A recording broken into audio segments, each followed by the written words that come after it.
Time out muna tayo sa pagtakbo time out muna sa pagtakbo ang tinaguriang Father of Philippine Ultramarathon, si Cesar Guarin.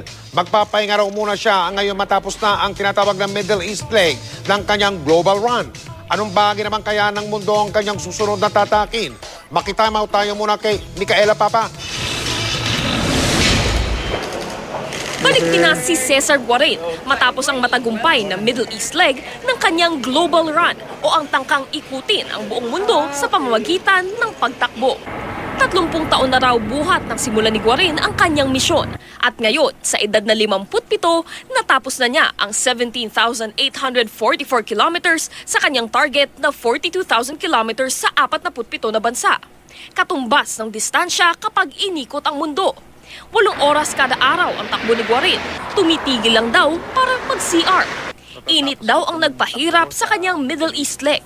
Sa huli, kapwa Pinoy daw ang nagtulak sa kanya para matapos ang run.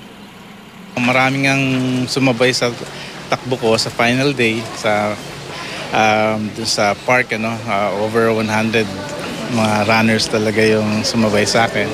Kaya napakaganda ng finish. They really feel proud of what we're doing.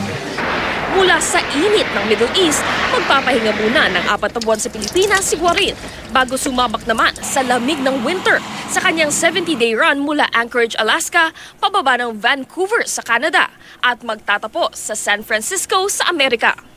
Sa winter, mahilig ako sa malamig and it's easier to adapt dahil if you just wear the proper attire.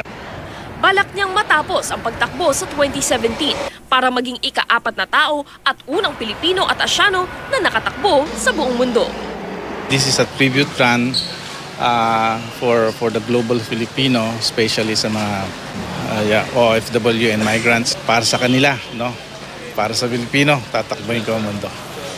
Micaela Papa, nakatutok, 24 oras.